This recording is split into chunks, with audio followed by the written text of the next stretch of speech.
Happy afternoon, all of you. I am Professor Anand Kumar Das. I have 25 plus years of experience in teaching, training, counseling and consulting.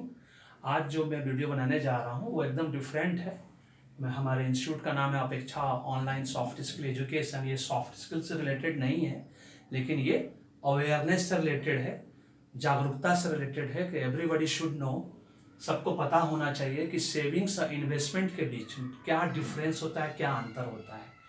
क्योंकि मेरा जीवन का उद्देश्य है लोगों को जागरूक करना, जिम्मेदार बनाना, जवाबदेह बनाना। ये तीन चीज़ मैं अपनी ज़िंदगी में हमेशा करता आया हूँ आज 25 सालों से, कि लोगों को अवेयर करता हूँ, उनको रिस्पॉन्सिबल बनाने की कोशिश करता हूँ कि उनको जिम्मेदार बनाया जाए, उनको अकाउंटेबल बनाने की कोशिश करते हैं, उनको जवाबदेह बनाया जाए, और सबसे इम्पॉर्टेंट हम्बलनेस, नम्र कैसे बनाया जाए उनको। ये चार चीज़ मैं हमें करता आ रहा हूँ बहुत सालों से। मेरी कोशिश है, थोड़ा बहुत सफल भी हुआ हूँ। आगे देखते हैं कि मेरे बारे में अधिक जानकारी के लिए आप मेरे वेबसाइट पे विजिट कर सकते हैं, अपेक्षा ऑनलाइन एजुकेशन.in पे। मेरा बहुत सारा वीडियो अभी यूट्यूब पे है, 10-12 वीडियो है, आप ज़रूर देखें, आपको बहुत कुछ आइडिया मिलेगा हमारे इंस्टीट्यूट के बारे में, अपेक्षा ऑनलाइन सॉफ्ट स्किल एजुकेशन के बारे में। आज जो मैं टॉपिक डिस्कस करने जा रहा हूँ, ये बहुत लोग कंफ्यूज हैं। इसकी वजह से बहुत सारे घर बर्बाद हो गए हैं, लोग बर्बाद हो चुके हैं, पूरा बैंकरप्ट हो गए हैं। उसमें मैं भी हूँ, मैंने भी यही गलती की थी। आज बहुत दिनों के बाद फिर से हमारे स्टूडेंट्स के डिमांड पे, हमारे जो बच्चे पढ़ाई कर रहे हैं या ऑलरेडी पढ़ चुके हैं, नौकरी में हैं, उनका फिर से हमें मेल आया कि सर सेविंग्स एंड इन्वेस्टमेंट पे आप फिर से एक वीडियो बनाइए, एकदम फ्रेश वीडियो बनाइए कि सेविंग्स इन्वेस्टमेंट में क्या अंतर है। चलिए हम आप लोगों को बताते हैं कि सेविंग्स, जिसको हम हिंदी में बचत बोलते हैं, और इन्वेस्टमेंट, जिसको हिंदी में निवेश बोलते हैं, दोनों में क्या फ़र्क है। सिंपल समझना है एकदम, टू बी वेरी फ्रैंक। कि अगर हम मेरी इनकम, मंथली इनकम, से फॉर एग्जांपल मेरी मंथली इनकम सिर्फ 10,000 रुपये है, मैं एक बहुत कम इनकम वाला व्यक्ति हूँ मान लीजिए, और मैं सिर्फ 10,000 रुपये महीने कमा रहा हूँ, तो इस 10,000 रुपये से क्या मैं सेविंग्स करूँगा, क्या मैं इन्वेस्टमेंट करूँगा, इसको समझना बहुत ज़रूरी है। सेविंग्स, बचत, मैंने पहले कहा, बहुत लो रिटर्न मिलता है। जैसे बैंक में करेंगे तो 8% है पर एनम, है ना, और पोस्ट ऑफिस में करेंगे तो वही मोरल लेस सेम 8 to 10% है। कुछ और जगह करेंगे तो मैक्सिमम 10% तक आपको रिटर्न मिलता है अगर आप सेविंग्स में जाते हैं, बचत खाता में जाते हैं, आप सेविंग्स अकाउंट खुलवाते हैं, है ना, बैंकों में, पोस्ट ऑफिस में, और सब बहुत जगह। इन्वेस्टमेंट में बहुत हाई रिटर्न होता है सब, लेकिन डिपेंड करता है, ये फ्लक्चुएटिंग होता है, बहुत फ्लक्चुएटिंग होता है, बहुत फिक्स नहीं होता कुछ भी, लेकिन जब होता है तो बहुत अच्छा होता है, बहुत अच्छा रिटर्न मिलता है, कभी कभी फिक्स भी मिलता है। तो इसको समझना है कि ट्रेडिशनल इन्वेस्टमेंट और मॉडर्न इन्वेस्टमेंट में क्या फ़र्क है, और सेविंग्स क्या होता है। आज आप एक बात एकदम अच्छी तरह समझ लें कि आप जो भी पैसा कमा रहे हैं, से फॉर एग्जांपल आप 10,000 रुपया महीना कमा रहे हैं, इस 10,000 रुपये में से आपने 8,000 रुपया एक्सपेंसेस कर दिया। एक्सपेंसेस का मतलब होता है शॉर्ट टर्म खर्चा, जिसका बेनिफिट कुछ नहीं मिलता है, खत्म हो गया पैसा, आपका वापस नहीं आएगा, घर में आपने खर्च कर दिया 8,000 रुपये, ये 80% हुआ आपके इनकम का। अब जो 2,000 बचा, 2,000 रुपीज, अब उसको आपको कैसे सेविंग्स करना है, कैसे इन्वेस्टमेंट करना है। उसमें से आप 1,000 रुपया हर हालत में आप सेविंग्स अकाउंट में डालेंगे, मतलब 50%। जो 2,000 बचा, 10,000 रुपये आमदनी है आपकी, 8,000 रुपया आपने खर्च कर दिया, जो अब वापस नहीं आने वाला, घर में खर्च हो गया, बच्चों पे खर्च हो गया। अब 2,000 रुपया बचाया आपने, 2,000 रुपया बचा महीने के अंत में, उस 2,000 रुपये में से 1,000 रुपया आप बैंक में डालिए, पोस्ट ऑफिस में डालिए, किसी भी आरडी स्कीम में डालिए, मतलब रेकरिंग डिपॉजिट्स, फिक्स डिपॉजिट्स में डालिए, पोस्ट ऑफिस सेविंग्स में डालिए, या पीपीएफ पब्लिक प्रोविडेंट फंड में डालिए, जहाँ तो थोड़ा अच्छा रिटर्न मिलता है। इसके अलावा अगर 1,000 रुपया आप सेविंग्स में हर हाल में डालना है, क्योंकि इस पैसे को आपको टच नहीं करना है, इस पैसे को आपको छूना नहीं है, इस पैसे को आप समझ लीजिए ये आपका इमरजेंसी फंड है, प्रोविजन रिजर्व्स एंड सरप्लस है, इसको आपको छूना नहीं है, टच नहीं करना है, ये आपके भविष्य को हमेशा बचाएगा। लेकिन इन्वेस्टमेंट जो है सिर्फ 1,000 रुपये से ही करना है।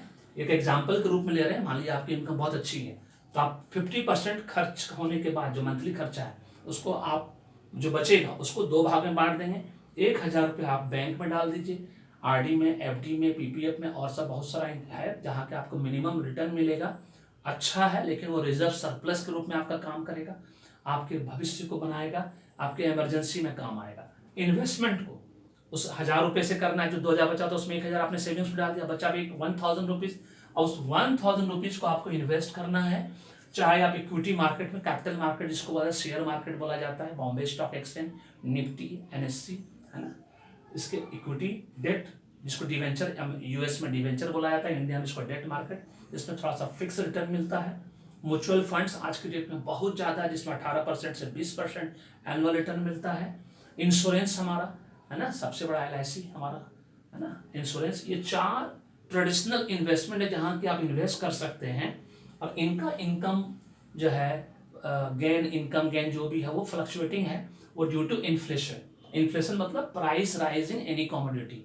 इसमें हमेशा प्राइस, जो देश में विदेश में जब भी कुछ होता है, प्रॉब्लम होता है, ऑल ऑफ ए सडन कुछ आ गया, अर्थक्वेक हो गया, ड्रॉट हो गया, फैमिन आ गया, उसकी वजह से इन्फ्लेशन, प्राइस राइजिंग कमोडिटी हमेशा होता रहा, उसकी वजह से प्राइस अप एंड डाउन होता रहता है। बैंक में बहुत ज़्यादा इस पर इफेक्ट पड़ता है। आपका इंटरेस्ट रेट देखा होगा आपने, RBI हमेशा रेट घटाते रहती है, कभी 6%, कभी 7%, कभी 8%। और इन्वेस्टमेंट इक्विटी मार्केट में, शेयर मार्केट, कैपिटल मार्केट में भी वैसा ही होता है। और ये रिस्की है, इसमें रिस्क कम है, इसमें रिस्क ज़्यादा है इन्वेस्टमेंट में। इसलिए उस रिस्क इन्वेस्टमेंट को उस पैसे से करना है जो पैसा 8000 खर्च करने के बाद 2000 बचा, 2000 में 1000 अपने सेविंग्स में डाला, उसको एकदम छूना नहीं है, टच नहीं करना है। उसमें हर महीना आपको वैसे ही डालते चले जाना है, रिजर्व सरप्लस के रूप में, जो आपके इमरजेंसी में काम आएगा। इस 1000 रुपये से इन्वेस्टमेंट करना है।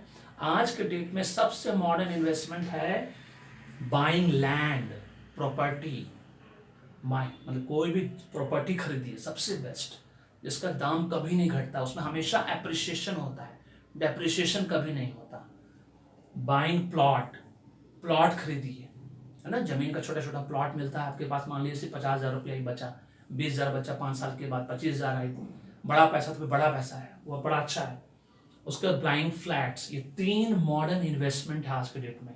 फ्लैट खरीदना, प्लॉट खरीदना और लैंड खरीदना, छोटे छोटे पैसे से कहीं भी मिले आपको दुनिया में, जरूर खरीदिए। आप ये मत सोचिए कि जंगल एरिया है, कौन खरीदे, कहाँ या कौन रहेगा, ऐसा नहीं सोचना है।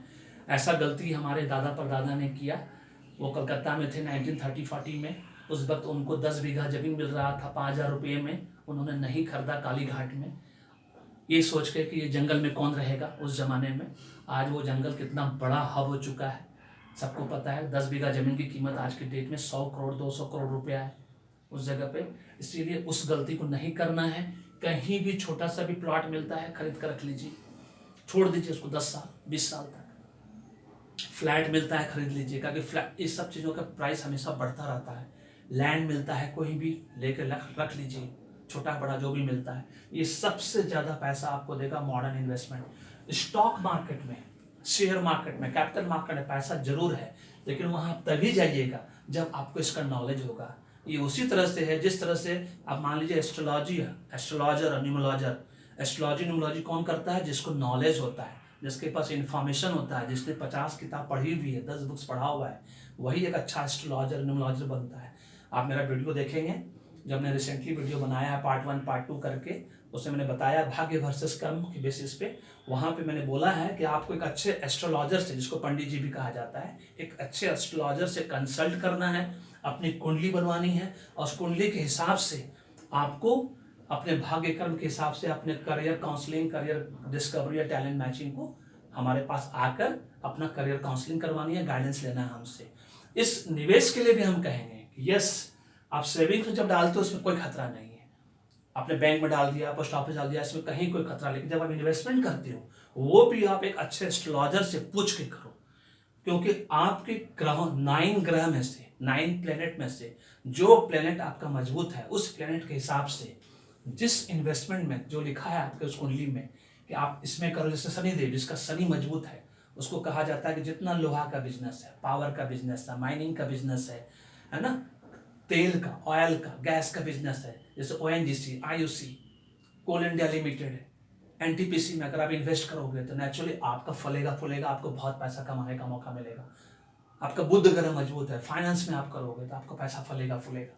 तो यहाँ पे आपको भाग्य कर्म का चक्कर है, उसी के हिसाब से। इसलिए आपने देखा होगा कि स्टॉक मार्केट में इन्वेस्टमेंट में सिर्फ हमारे देश के गुजराती भाई, हमारे राजस्थानी भाई, हमारे मारवाड़ी भाई, हमारे सिंधी भाई, सिर्फ ये 4 बिजनेस क्लास ही इसमें टॉप पे हैं और सब लोग कोई भी टॉप पे नहीं है। इसका कारण क्या है? क्योंकि उनके खून में बिजनेस है, वो बिजनेस को समझते हैं, वो सब कुछ मैक्सिमम लोग, मोर देन 80% लोग जो ज्योतिष से पूछ के, एस्ट्रोलॉजर से पूछ के काम करते हैं और उसके हिसाब से खरीदते हैं, बेचते हैं, इसीलिए वो आज सफल है। जो रेस्ट ऑफ द पब्लिक है, जो बिजनेस क्लास से नहीं है, उनको बिना नॉलेज के वो स्टॉक मार्केट में कूद जाते हैं, ब्रोकर के भरोसे, एजेंट के भरोसे, जिनको खुद नॉलेज नहीं होता है, सिर्फ ब्रोकर को होता है, एजेंट को उतना नॉलेज नहीं है, लेकिन वो भी कोशिश करता है। और जब दूसरा के पास आप जब अपने आप को अपने दूसरे के हवाले कर दिया तो फिर क्या हुआ? आप पूरा डिपेंडेंट हो गए, तो वो जो बोलेगा आप उसी हिसाब से करोगे। तो आजकल तो ये बहुत सेफ हो गया, डीमैट अकाउंट खुलवा के, ट्रेडिंग अकाउंट खुलवा के आपको इन्वेस्टमेंट करना बहुत सेफ हो गया। लेकिन आज की डेट में सबसे बेस्ट इन्वेस्टमेंट है buying land, buying flat and buying plot. Astrologer को कंसल्ट करिए, चाहे आप अपना करियर काउंसलिंग एंड गाइडेंस के माध्यम से कुछ भी करते हो, सब चीज़ के लिए एस्ट्रोलॉजर कंसल्ट करिए। एक अच्छे एस्ट्रोलॉजर को ढूंढिए, ईमानदार आदमी को ढूंढिए, क्योंकि गूगल पे दिया हुआ इन्फॉर्मेशन एकदम कंफ्यूजिंग है।